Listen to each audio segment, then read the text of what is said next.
Today I'm sharing 5 of my favorite articulation exercises for singers. Hi, I'm a music teacher and this is my life.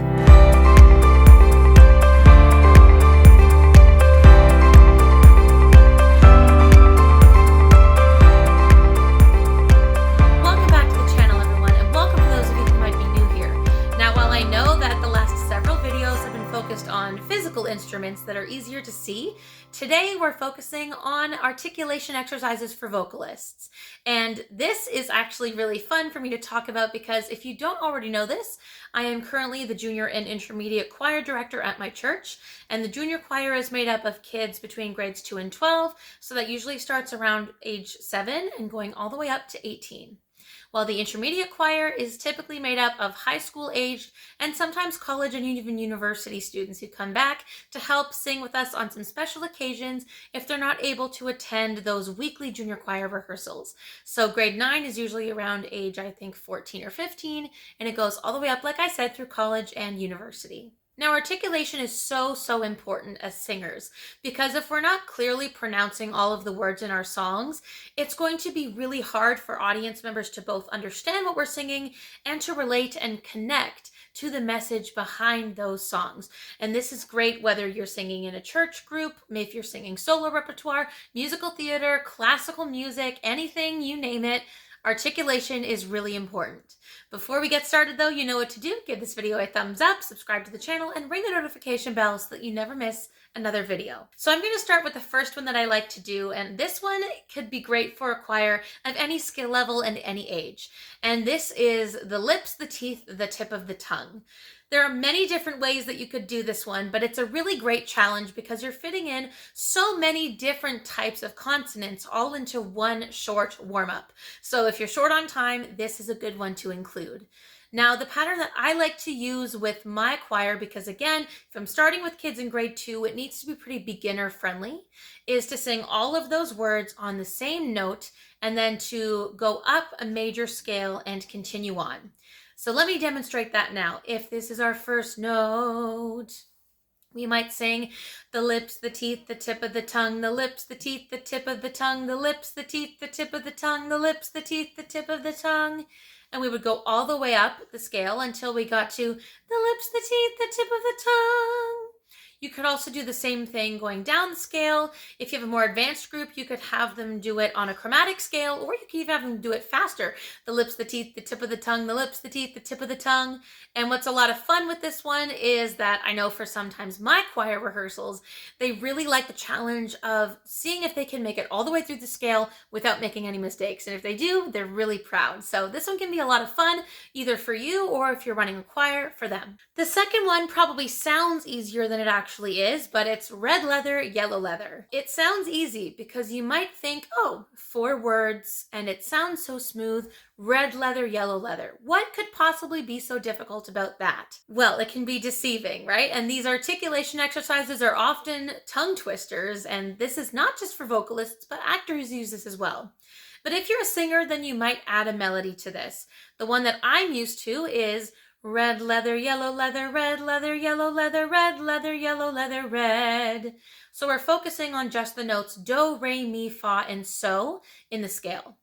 So the reason why this one is so challenging, even though it sounds pretty easy, is because we're getting the vocalists in our choirs, or maybe you, if you're going to try this one, you're going to end up using both the front and the back of your mouth in different ways. It's tricky, and you might try it and think, oh, this is a lot harder than I thought. So if you want to try this a little bit slower, you could by going on a tempo like this. Maybe it's red leather, yellow leather, red leather, yellow leather, red leather, yellow leather, red.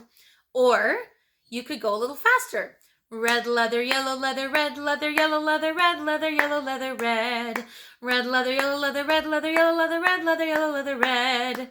But the more you practice and the more focused you are on improving, the better you'll be. But that one can be a lot of fun, again, for choirs of all age groups and different skill levels.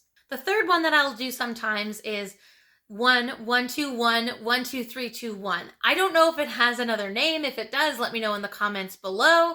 But sometimes I will either do this with numbers or with solfege if you have a more advanced group. So I will do this with the scale as well, and you want to correspond the numbers with the notes of the scale. So if they don't know solfege, or if you don't want to use note names, because that can be tricky sometimes, what you want to have them do is, if this is the first note, 1, 1, 2, 1, 1, 2, 3, 2, 1, 1, 2, 3, 4, 3, 2, 1, 1, 2, 3, 4, 5, 4, 3, 2, 1, 1, 2, 3, 4, 5, 6, 5, 4, 3, 2, 1, 1, 2, 3, 4, 5, 6, 7, 6, 5, 4, 3, 2, 1, 1, 2, 3, 4, 5, 6, 7, 8, 7, 6, 5, 4, 3, 2, 1. What's fun about this one is that it challenges not just their articulation, but also their breathing and their air.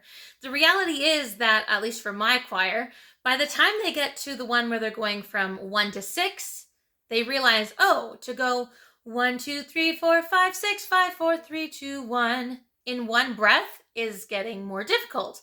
So they try to take a deeper breath because they know the next two are going to be longer, going from 1 to 7 and then 1 to 8. And the goal is to have your choir to be able to go 1, 2, 3, 4, 5, 6, 7, 8, 7, 6, 5, 4, 3, 2, 1 in one breath. And thankfully, through a lot of practice, I'm able to get my kids to do that, which is a lot of fun. If you're looking for a more challenging version, or you have some more advanced singers, they're not maybe as much, maybe they're not beginners, what you could have them do is do, do, re, do, re, mi, do, re, mi, fa, re, mi, fa, so, fa, mi, re, mi, fa, so, fa, mi, re, re, mi, fa, so, la, so, fa, mi, re, re, mi, fa, so, la, so, fa, mi, re, do. That one definitely gets a lot of articulation practice, but it also gets them to think about solfege instead of just numbers. So a little bit closer to note names, but still doable in any key as long as you're okay with movable do. This fourth one, I haven't done it as often because I don't usually use any actual notes with it, but it can be a good one to just start them off with articulation practice. This is one that I did growing up in the same choir that I lead now, but what we do is put-a-cuff-a-sh, put-a-cuff-a-sh, so what you're having them do is p-t-k-f-sh. You're having them do p-t-k-f and then sh. They do that twice. Then the third time they go like a TS sound. Think of like sizzling on a hot pan. And then they go back to the p-t-k-f-sh, p-t-k-f-sh, p-t-k-f-sh.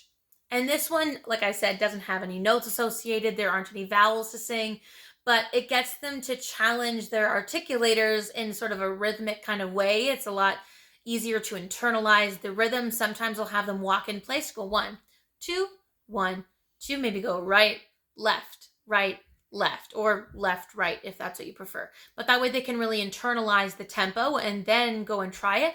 Put-a-cuff-a-sh, put-a-cuff-a-sh. And the last one I'm going to talk about is actually a newer one that I stumbled upon that I think is a lot of fun. For my choir, I've stopped using it because it's a little bit tricky, but for other choirs, I think this one can be fun. It's You Know New York, and I think that's the name of it, but the way that it is sung is like this. You know New York, you need New York, you know you need unique New York. It's harder for this one to go right into the next iteration of singing it because there's very little time to breathe. So if you have a more advanced choir, this one would be a lot of fun. You know New York, you need New York, you know you need unique New York. You know New York, you need New York, you know you need unique New York. And it's tricky because you know New York, you need New York, you know you need unique New York. On top of the articulation and the breathing, you are now adding one more challenge, which is the skip. You know you need unique New York. You're skipping like do, do, do, do, re, re, re, re, mi, re, re, do, mi, do. If I sing it with solfege, you're skipping over re.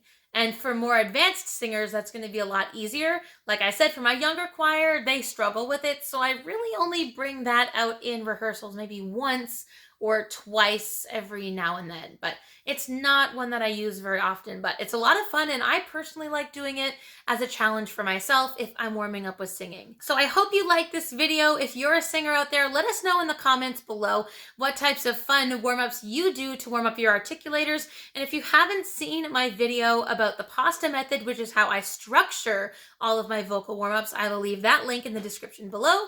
Like I said before, be sure to give this video a thumbs up if you enjoyed it, subscribe to the channel, ring the notification bell, and give us a follow over on Instagram as well. Thanks for joining us, and I'll see you right back on this channel with a brand new video very soon. Bye, everyone.